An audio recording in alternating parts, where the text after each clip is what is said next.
I'm joined by Kyle Balgamase. Welcome, Kyle. How are you? Raja Suleiman with Orzhov. Max McVitie. Congratulations to Brian DeMars. Zach Allen. I wouldn't be here without these guys, though. So. And the champion of Protour Counter-Attack, Arilax.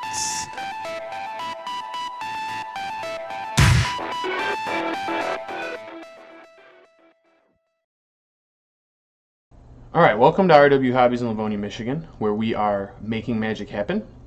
I'm Zach Allen, joined by my teammate Raja Solomon. And today we are playing Modern, putting up some Modern videos for the channel. So if you are enjoying these type of videos, please remember to like and subscribe. It really helps the channel grow. It really helps us keep making these videos. Give it a thumbs up. Yeah, would really appreciate it. And we're going to be playing Paper Modern. So Modern had two big tournaments this weekend. There was a Modern Challenge and a Modern PTQ, which is a Pro Tour qualifier. The challenge was won by Eldrazi Tron, which I'm going to be piloting in this video. And Raja, you want to tell the people what you're playing? Yeah, I'm playing Blue-Red Prowess. This deck has gotten very popular in Modern, in Modern recently. It's gotten two pretty big additions from the last two sets. And I'll get into that once I start talking about the deck. Should I go ahead, or did you want to? Feel free to start. All right, cool. So this is Blue-Red Prowess. Starts off with the tried and true 1-drops of the deck. Both have the Prowess mechanic.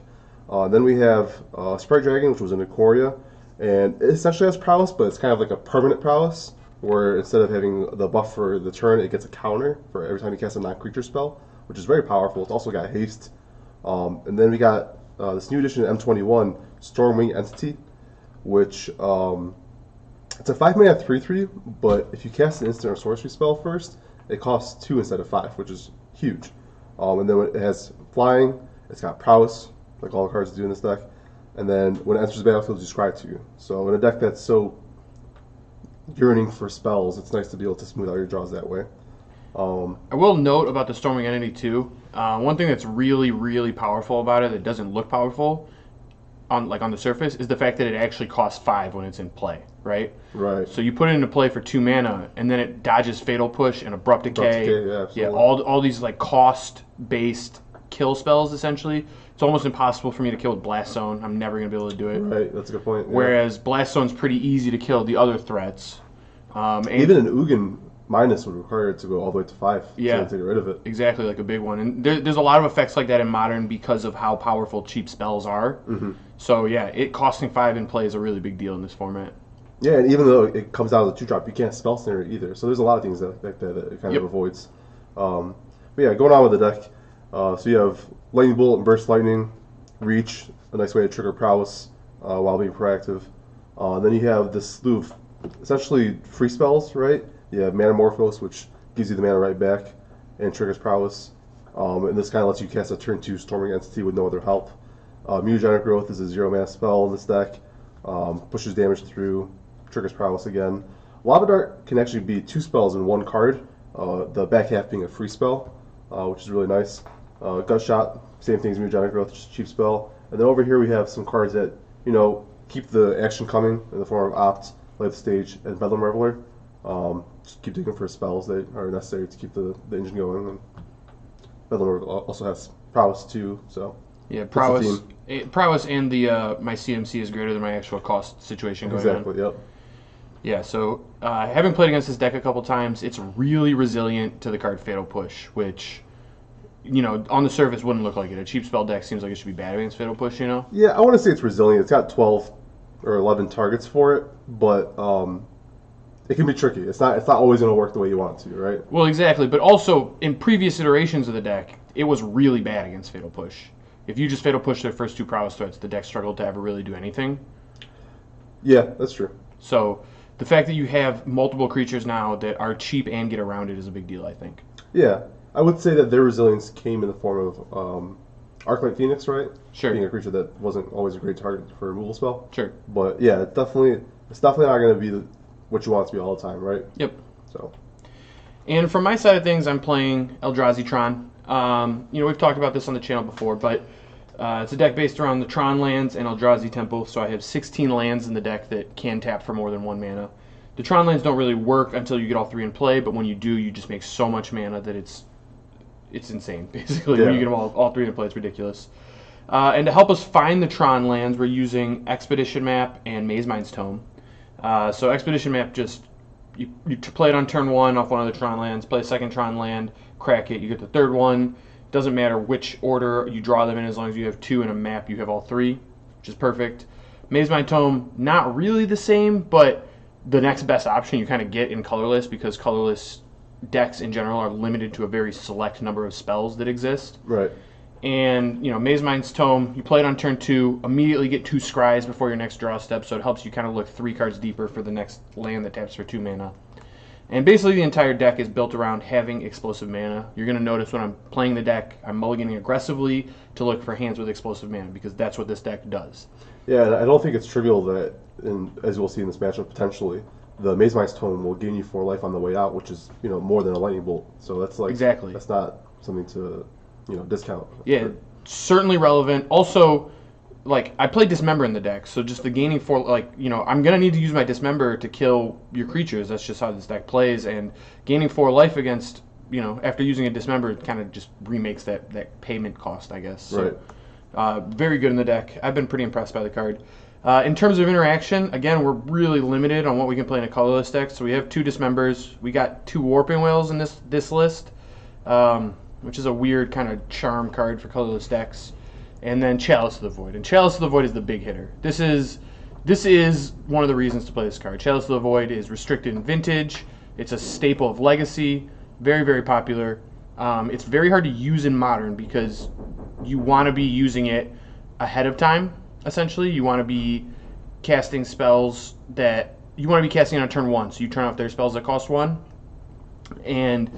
yeah, Chalice just, if you don't, you can't really cast it on turn 1 in this deck, but the deck is also, the only 1-mana spell in the entire deck is Expedition Map, so it's almost never going to turn off your stuff. Right. And it's one of the best turn 2 plays this deck has. Yeah, I'll go ahead and beat the dead horse, too. In this matchup, you can put Chalice on 1, put Chalice on 2, and then we can still cast this card even on through the Chalice, right? So that's, I will say, yeah, you can cast that through that, but every other spell in your deck costs 1 mana. Oh yeah, so this deck gets hosed completely by that card. It's not fun to play against.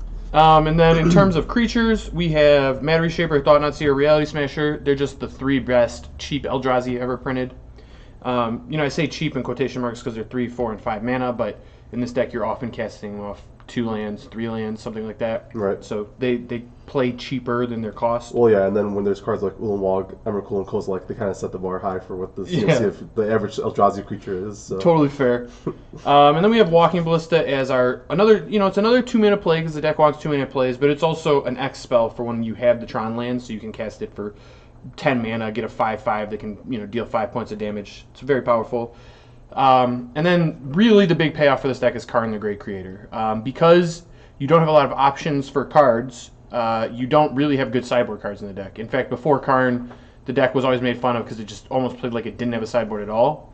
Now that we have Karn, we get to play a lot of very situational one-of artifacts in the sideboard that you can tutor for at any point in the game when you need them. So he kind of plays like this Planeswalker that is this tutor for the perfect answer to any scenario card, and you get to do it twice. And then he also can turn artifacts into creatures.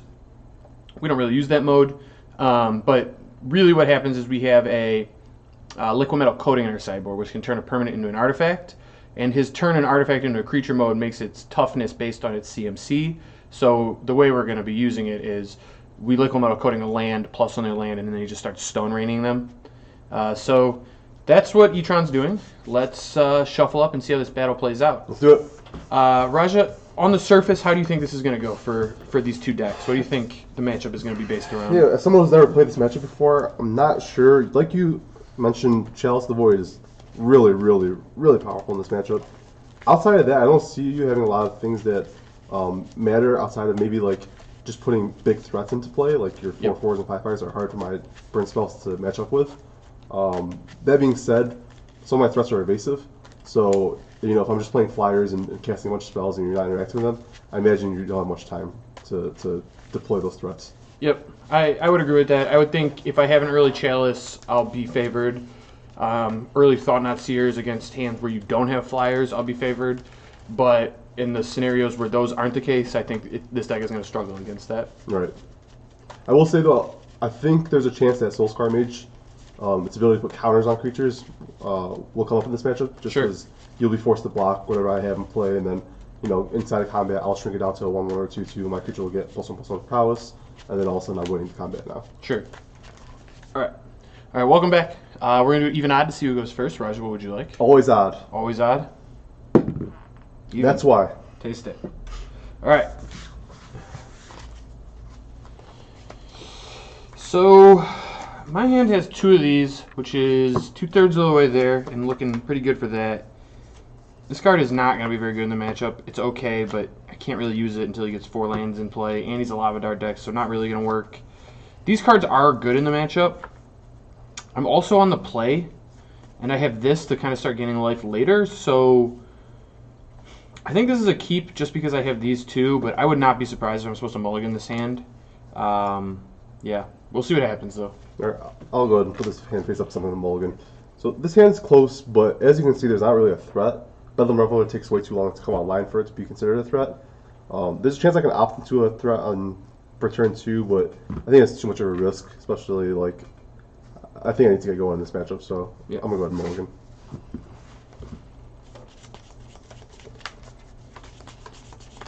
I would not be shocked if this was not supposed to be a keep. So we'll find out. Yeah. This is why we're playing.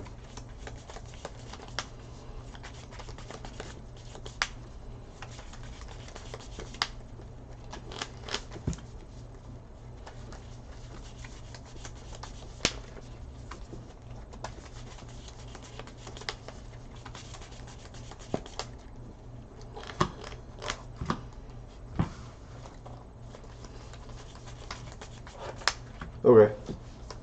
So this hand's a little better. We found the threat that we were looking for. I think we're going to go ahead and ship this just because we don't want too much of this thing in this matchup, or just in this deck in general. And I think I like the rest of the cards, so yep. Alright, ready to go? Yep. Good. Sparkle. Good. Ooh, no 1-drop. No 1-drop. Power plant. Play a Walking Bliss on 1. Alright. It's your turn.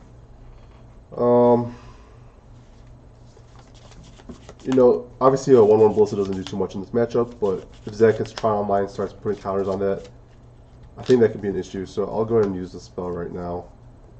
Well, I guess I'd rather do it after I have a Prowess trigger. Because my threat next turn is going to be a flyer, I think we're okay to wait on this. So I'll just go ahead and draw. So I'll play Mountain and cast Metamorphose. Okay. I'll name blue and red. Draw and cast this entity. And I'll pass turn. Yikes.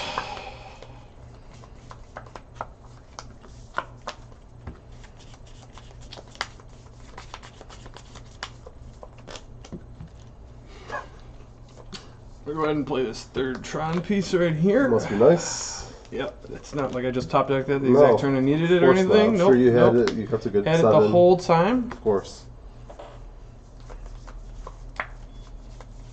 And I'm going to cast a Thought Not Seer. Show me the hand, buddy. Yeah, I don't think I respond here by gut shotting this ballista. I think it's okay. So, yep, the results. Ooh, I can get the gut shot out. It's all yours if you want it.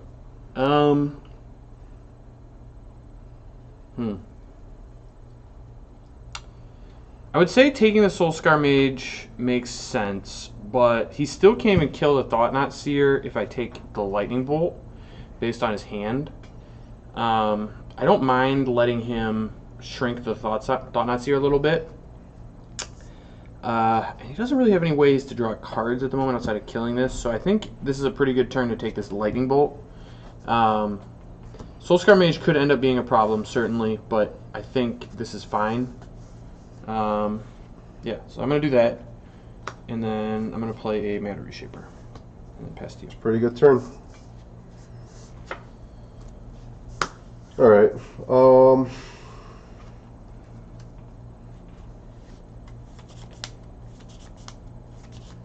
Yeah, I guess I'll just start by going for 3. I can't block, so. And then I'm going to play land, Soulscar Mage. Yep. And I'll pass. Alright. I'm going to draw for turn. That's a pretty good draw. I'm a fan of that draw. So, we've said before the thing we're really worried about Raja doing is having good creatures to kind of get us with. And Stormwing Entity is definitely a problem.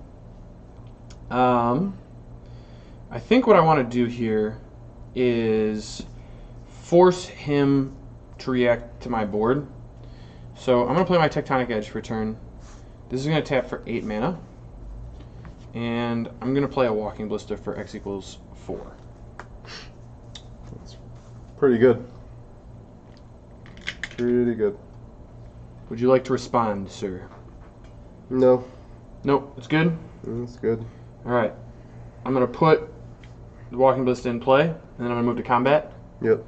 And I'll attack you for 7.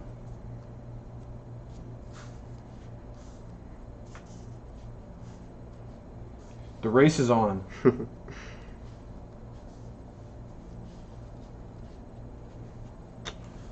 Yeah, this is pretty interesting. Ballista is a heck of a card. Yeah, so I think it was interesting if you wanted to respond or not, because now the way it's set up is I'm giving myself a spot where I can respond to prowess triggers. Yeah. So to grow your guys, you almost need 2 spells. Yeah, I think that's okay though. I don't think I can just be like, oh, you're casting Walk Ballista? Alright, let me cast a bunch of spells, and Sure. then you just don't attack, or if you don't want, or just Ballista me during my turn, right? Sure, that's so fair. it doesn't really do anything for me. That makes sense. Yeah.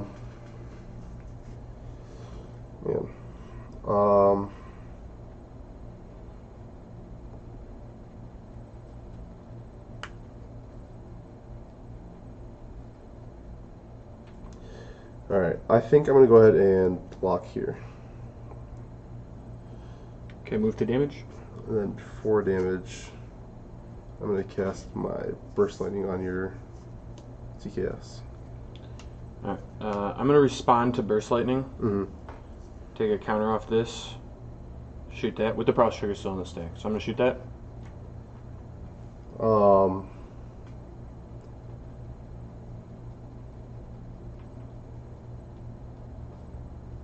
Alright, so we have Burst Lightning, Prowess Trigger, and then Shot here so far. Yep. Okay.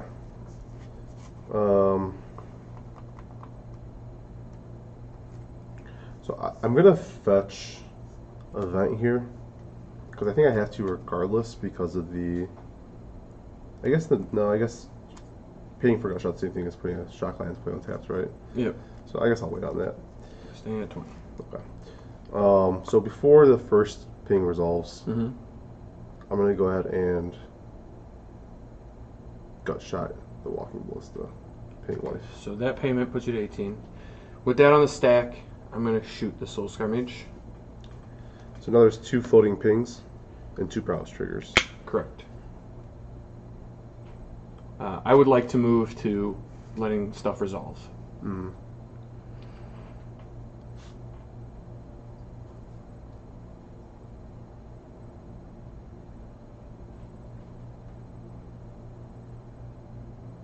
Are you going to respond? What's Thinking. here? Okay. Well, I just realized I didn't scry 2 when I cast this card. Should have scried 2. My first time playing, I apologize. Is it too late? It's too late. You sure? Yeah, you got that fetch happening anyway. I would have fetched if I knew I had good cards coming. Well, here we are. Yeah, I'm not really sure what to do here. So I have this Mutagenic Growth. So I don't know if there's a way I can get you, because no matter what, even if I go to cast this, you can still just shoot twice. If I let the first one resolve, then all you do is shoot once.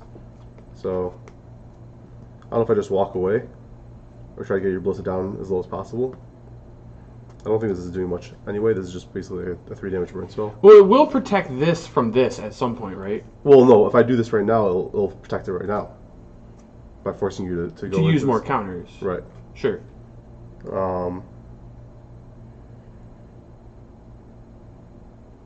So there's 2 pings. So you have so there's a ping on the stack targeting your Soulscar. There's a gut shot underneath it. Then there's a ping on the stack targeting your Soul Scar. And there's a burst lightning underneath it. And both of these have a Prowess trigger attached to them. Yeah.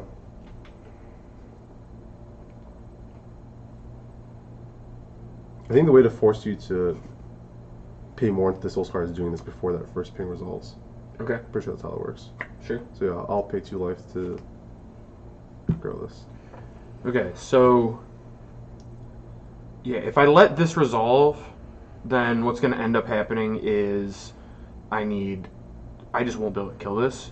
So what I'm just going to do is with all the stuff on the stack, I'm going to ping it twice. Yeah, that makes sense. That's what you have to do. And I'll take 3. Yep. And then this gets damage on it, but it doesn't get shrunk because Soul Scar dies before any of that resolves. Yep, and you take 3, and like it looks like, you know, it looks like I use a lot of counters for my Walking Blitz stuff, but trading Walking Blitz stuff for 4 cards there essentially was really strong, you know? Yeah. Alright, pass deep. Yeah, not scrying was very punishing. That being said, this is a really bad spot regardless.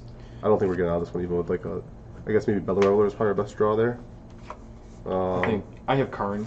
Yeah. What happened was I kept a really good hand that if it hit tower was going to be insane, and then I hit tower. Yeah.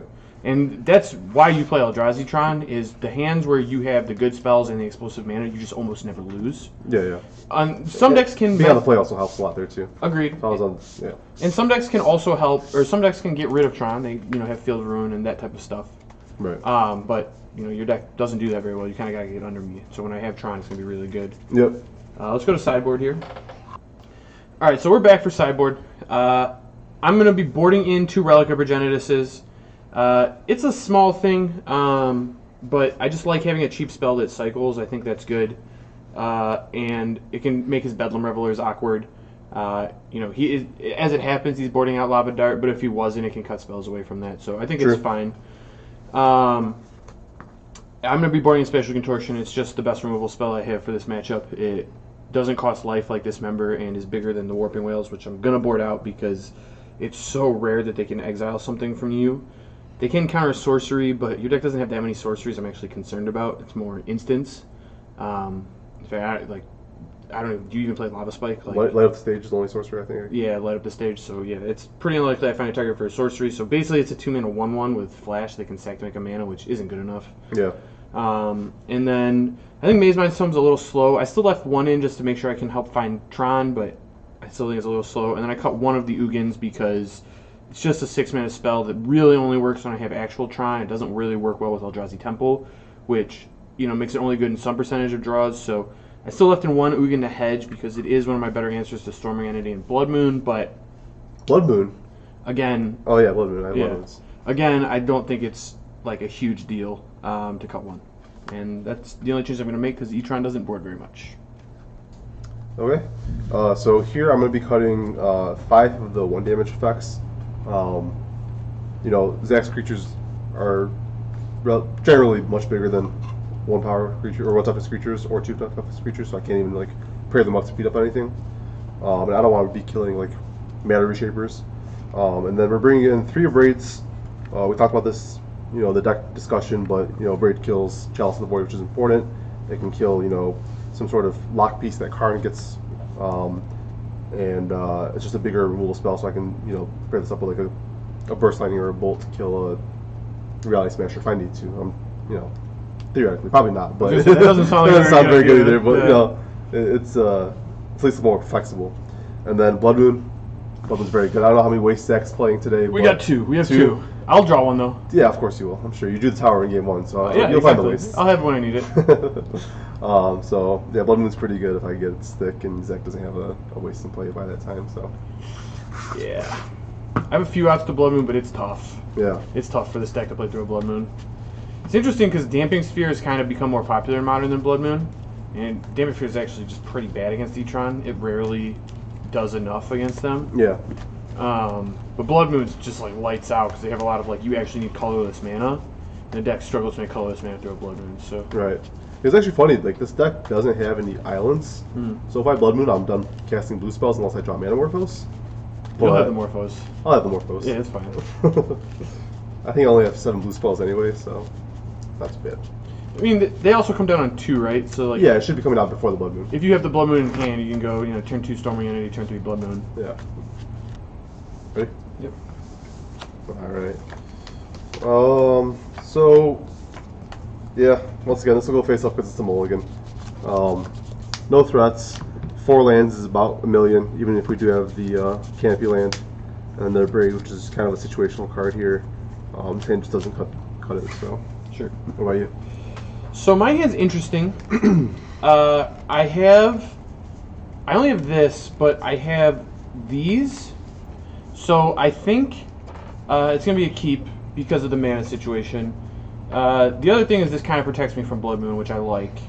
And then, you know, we talked about it. This is just the best card in the matchup, so hard to argue with having it. And yeah.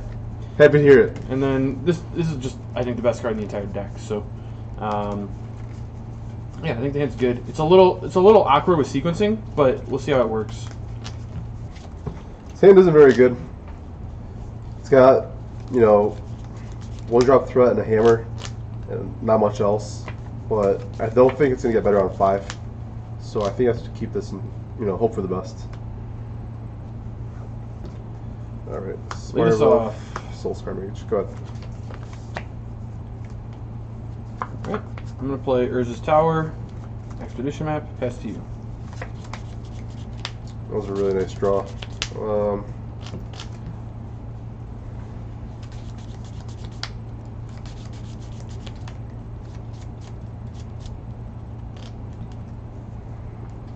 I'll fetch down to 19.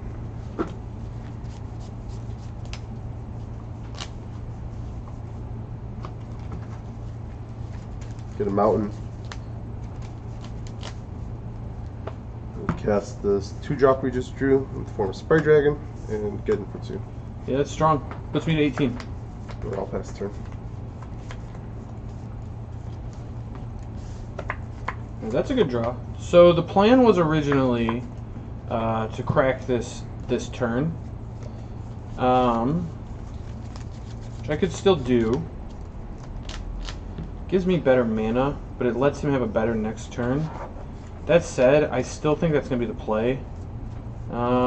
Because if I don't do that, then this just dies in my hand. I don't get to use it. So I'm going to play this and pass. Okay. So Zach looks like he's set up to have Tron next turn.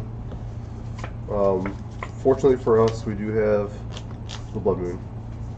So we're going to go ahead and cast that now for the Prowess trigger. And Spray Dragon trigger. That's savage. So what I'm going to do here is, well, you don't have to do it now, but you're probably gonna get a waste. I'm assuming. Yeah, I'm just gonna speed this up. I'm gonna get a waste, and that was why I said I wanted to keep this. Was that I am protected from Blood Moon with it.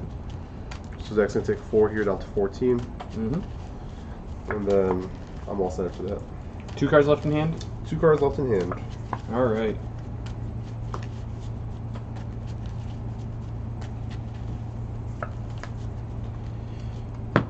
So I'm gonna draw for turn. That's not a bad draw step. It's not great either. What we're gonna do here is play the waste that Raja knows about. I'm gonna use it to cast the other expedition map that was in my hand, and then I'm gonna go ahead and put a Chalice of the Void on 1. All right. Pass to you. So we're looking for spells here.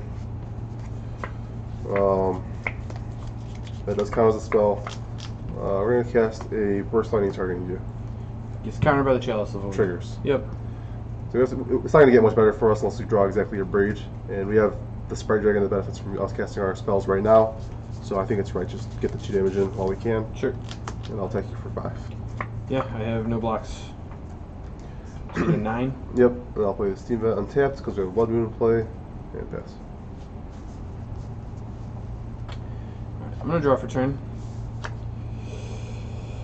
That's a pretty awkward draw step with the way we've played this.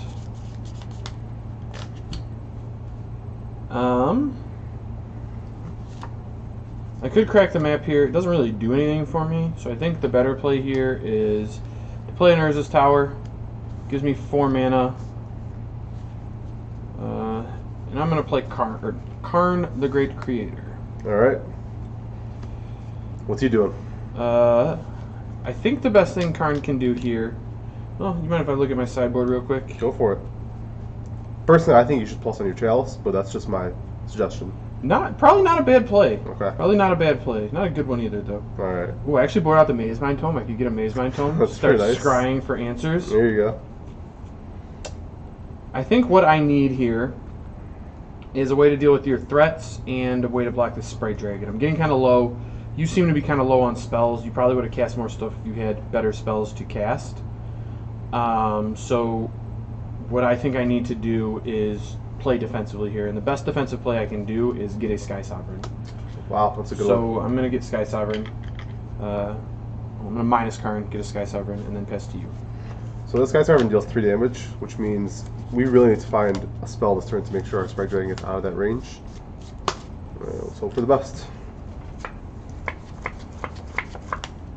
Alright, well we didn't get there.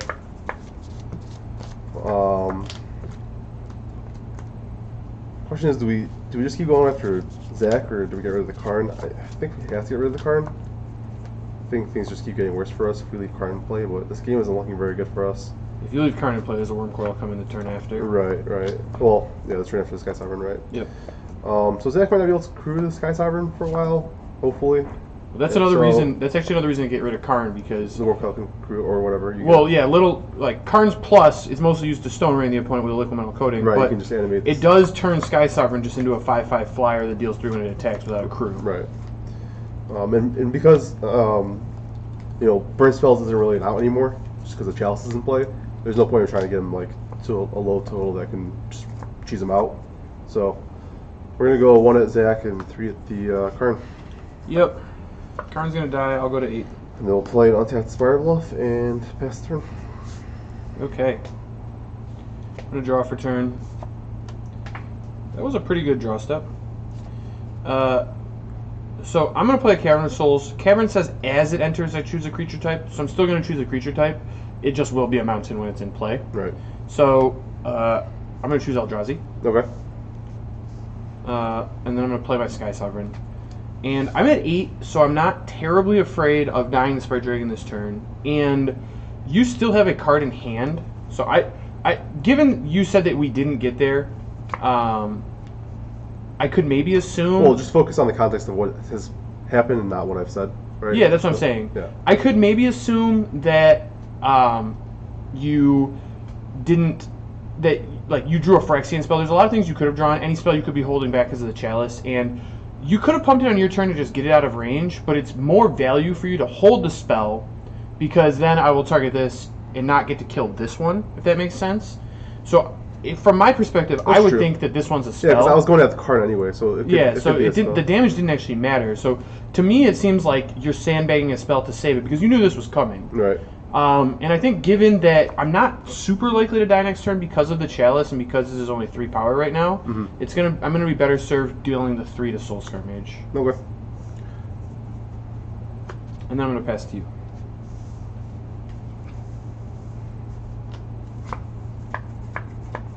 Alright, that's a pretty good one. We're going to go ahead and cast Metamorphose, and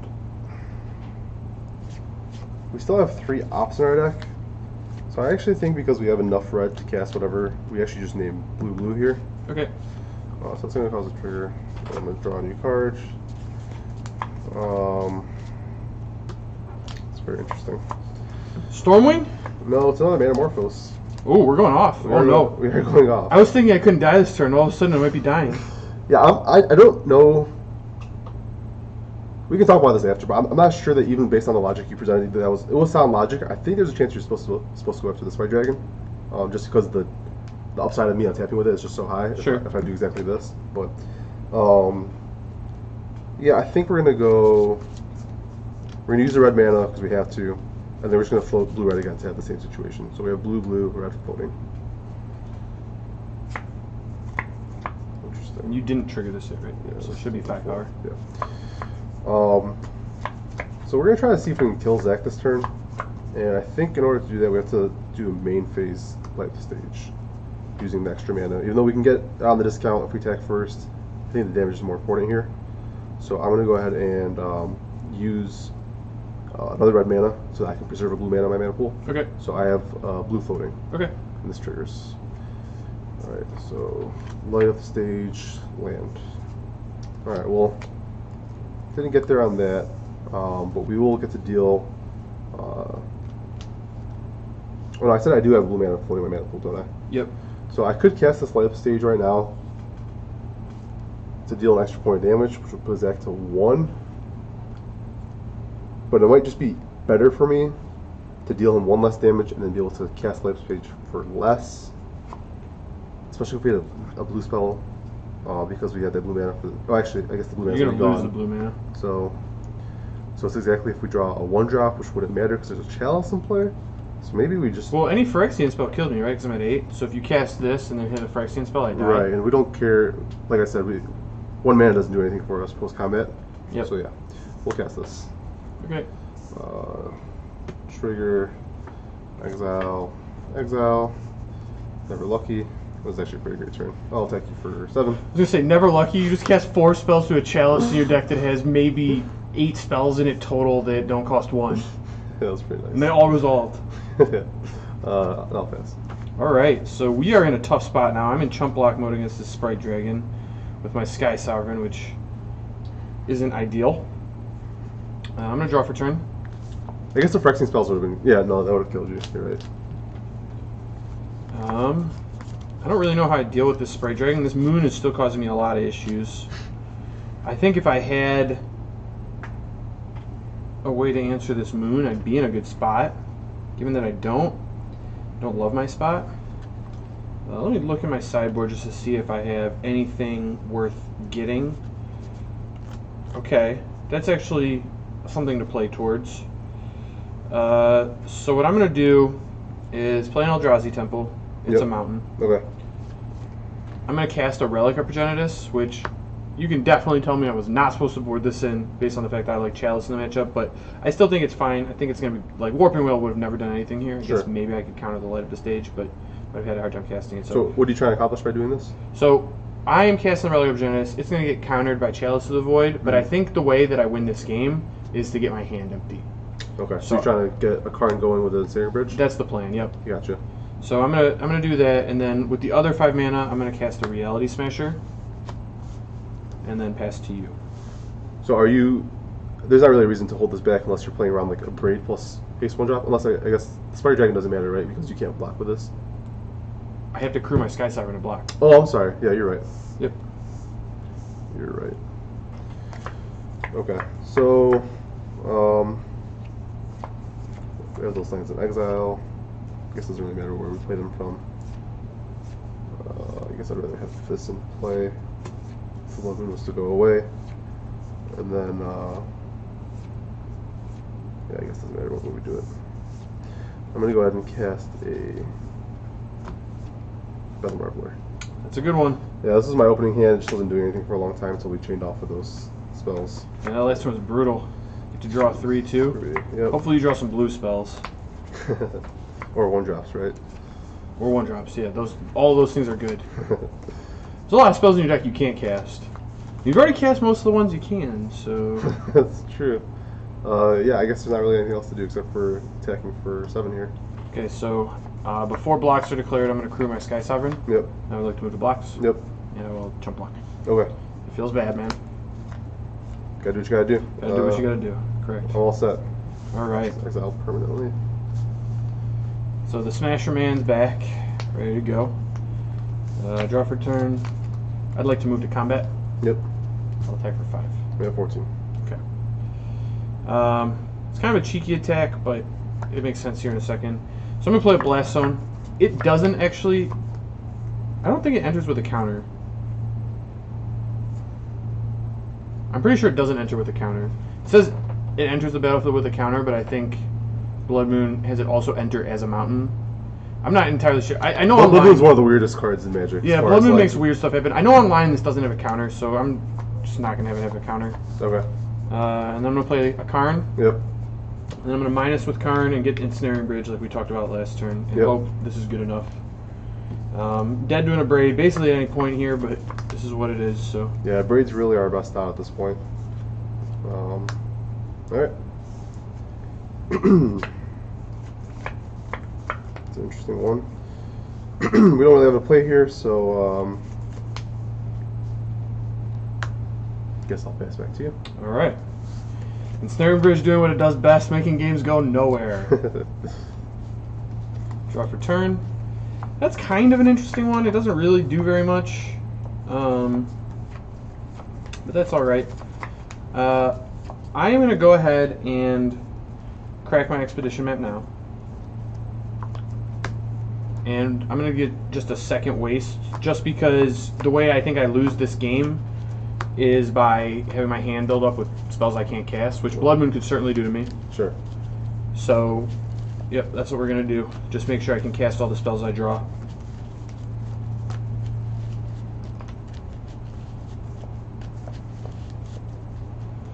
Would you like to cut? Nope. All right. And then I'm just going to cast a Reality Smasher. Okay. My My 2-drop's bigger. Your 2-drop is bigger.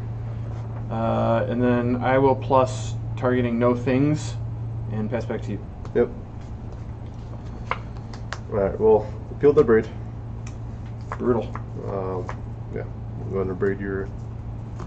Ensnaring Bridge or the Chalice? Should we flip a coin or something? We'll go get the Ensnaring Bridge off the board and Okay. Zach's turn. Trigger. Yep, it's lethal. I have a spatial contortion I I have can't cast. 8. It's 8. Yeah. You're at 1. Yeah, it's lethal. Right. Yeah, so we can go back and talk about that. I think that was the most interesting play of the game is the Sky Sovereign play, right? Yeah. I think it was one of those things where, like, the way I was playing, I played the turn before, I definitely didn't have any more spells, right? So it was basically like, if I drew exactly a spell the turn that before you cast the card, they're not going to be representing it, right, to protect my Strike Dragon? Sure. But if you... Okay, so if you're right, and I did have a spell, my Soul Scar Mage stays in play. Yep. But if you're wrong, and you play around it for no reason, then my Sprite Dragon that's a 3/3 stays in play, which is way worse for you, right? So it's kind of like those things where it's like risk-reward.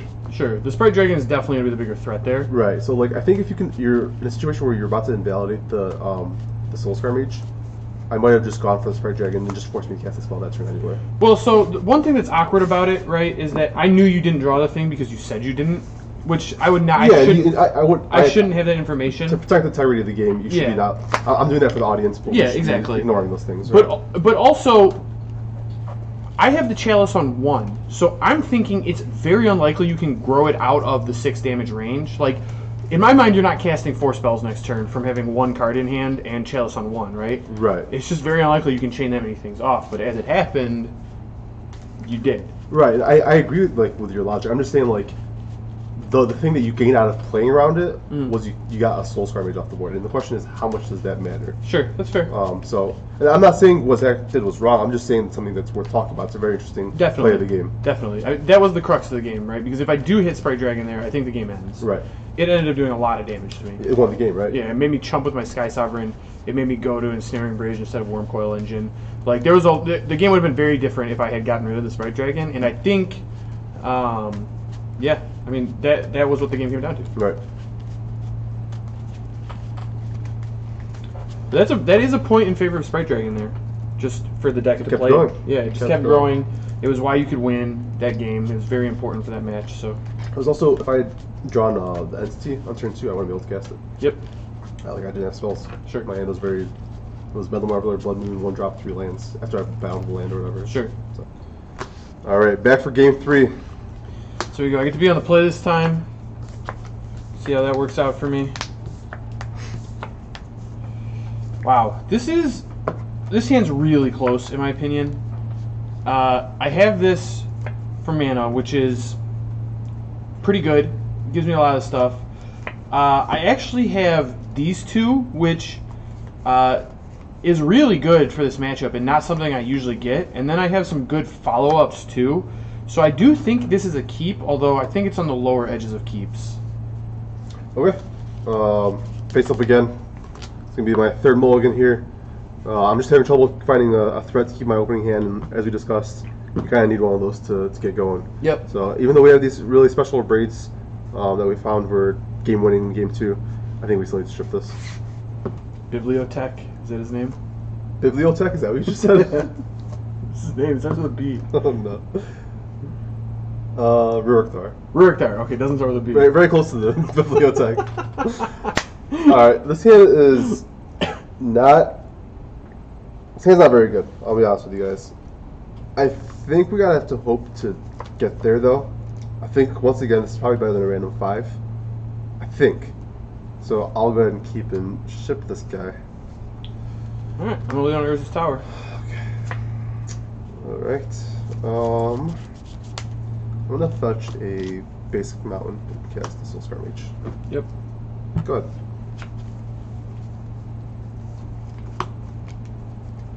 I'm gonna draw.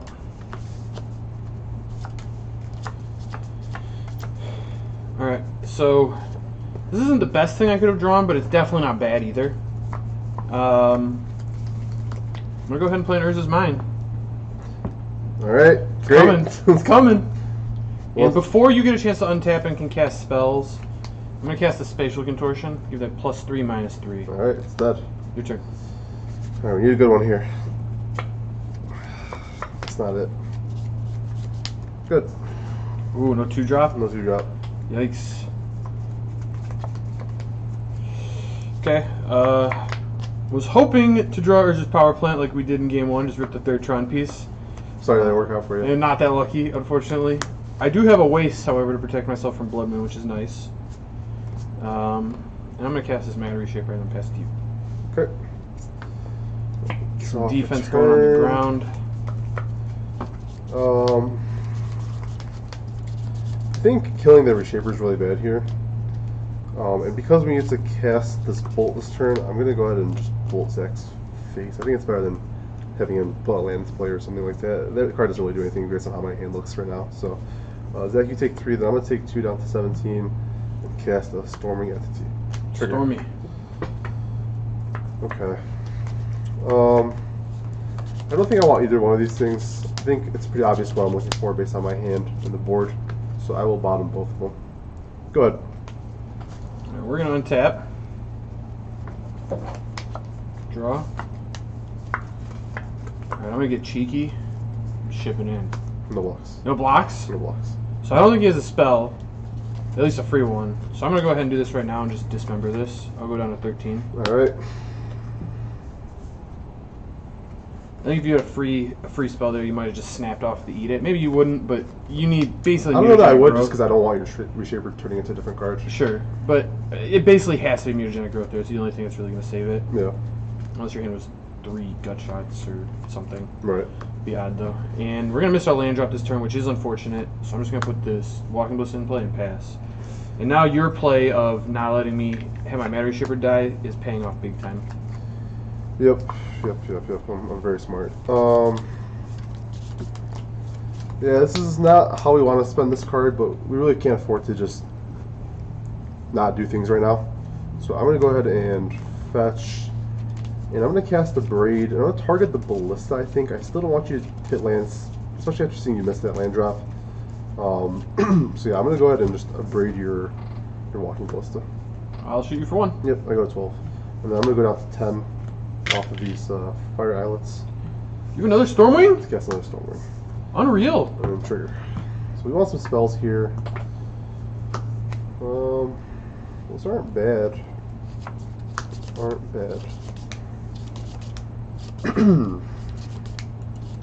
think it's important that we keep at least one of these two, if not both. I'm inclined to think this is a little better, and maybe we just, based on the fact that Zach's missing land drops, maybe we just don't want this game. Not right now, at least. So I'll go top, bottom. Good. Alright. Man. I'd like to have drawn a land. Alright, attack for 3. 7. Then I'm going to go ahead and play another Matter Shaper. Best to you. That's not good. It's not good. Just winning the race. Those Fire Islets, very powerful card, but they are hurting you this game. Sure are. Alright. Unfortunately, we're going to have to shoot this one at a creature this time. I guess we did last time, but this time it's going to be Matter Reshaper. Just because we can't afford to keep taking damage. So I will Burst Lightning your Matter Reshaper. It dies. Trigger. Trigger. Eldrazi Temple, that's a pretty good one. It's very scary. And then I will attack you for 4. No blocks? Any effects? Nope. Alright, I go to 9. And I'm going to go down to 6 here. Hope that Zach doesn't have a Mana Reshaper. Or excuse me, a Reality Smasher. We're going to scry to... Zach has it, that's great. I'm going to act like he doesn't have it. And we're really just in the business of wanting spells here, so I'll bottom both of these. Good.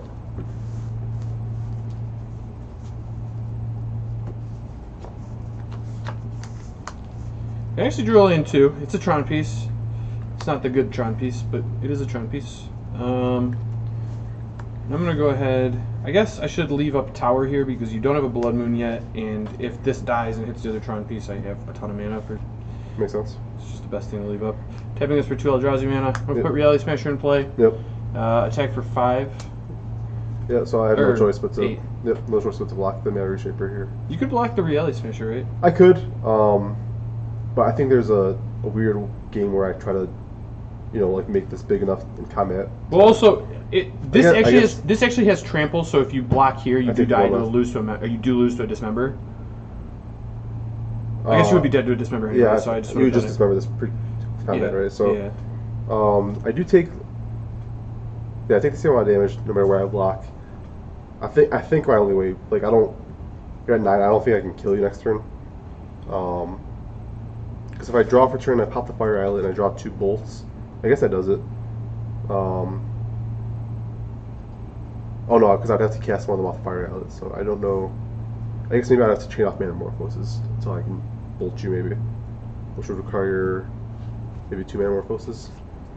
So maybe I don't want to block the Mana Reshaper just because it might give you a chance to interact with this turn. Although I don't know what that would be. I guess if you hit the Tron land, like you said, and cast like have you played land yet for turn? You have, right? I played this Tron piece. Yeah. I guess you're just drawing Dismember off the trigger is enough for a reason, or Spatial Contortion. So yeah, you're right. You made a very good point there, Zach. I'm gonna go ahead and block the Reality Smasher. Sure. And take You take 5, so you go to 1. that 1. And then I don't have anything else I can do, so I'll pass. All right. We'll draw. I'll pop a Fire Islet. Am I dead? No, I don't know if this changes anything, but I'll attack you for 3. No blocks. You're 6. Cast the Light of the Stage. Yep.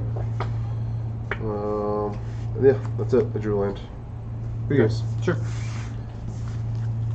Yeah, and that might have been a punish for how we boarded with the darts and the gunshots coming out for Braids and Blood Moons, but I think in this matchup we have to cut the 1-drops. Yeah. Just to make ourselves a little less vulnerable to Chalice. No, I totally agree. I think those are the worst 1-drops, even if they do enable turn 2 Stormwings. I think that game just came down to me being on the play and you not like. I kept the hint based on the fact that I had 2 removal spells, so I got to remove your first 2 plays. You did. And then, you know, I just got to get on the board first because I had removal spells for your plays. I got to play creatures first. You were taking damage off your islets. You start getting to a point where Mana Reshaper is just a really annoying card to deal with. Yep, for sure. And yeah, I mean, you just couldn't really get out from under it. Nope. Even though I was missing land drops, Mana Reshaper, you know, gets a lot of flack in Modern for being a really embarrassing thing to cast off Tron lands. Yeah. But in a fair matchup against like a red deck, it's a really strong card. It's very good. Yeah. Very, very good. It gets embarrassed. It gets the flack because of playing, you know, against Storm or Dredge, and you're just sitting there putting a 3/2 into play or whatever that doesn't. Value 3/2. Exactly. That needs to die too. It can't even like. It's not even like an ETB value thing. No. Yeah, but against a red deck where you need to spend bolts on it or you're trying to attack through it, it's really good. It just like helps me cycle through my deck, helps me find Tron lands. It's a very powerful card in these matchups specifically. Sure. Yeah. All right. Thanks for watching, guys. Yeah, appreciate everyone tuning in and watching this. Remember, if you like the content you saw, please subscribe and follow. We'd really appreciate it. And also feel free to leave us questions or comments about you know, our bad gameplay. Yeah. If you'd like to criticize Raj's keeps, please feel free. If you'd like to I mulligan every single game. Okay. If you'd like to tell me I was supposed to mulligan my hands that didn't complete Tron, even though we got there 50% of the time, also feel free to do so. So yeah, we're gonna be vigilant with the comment section, so please feel free to engage with us, and we'll be there. absolutely. And thank you guys again.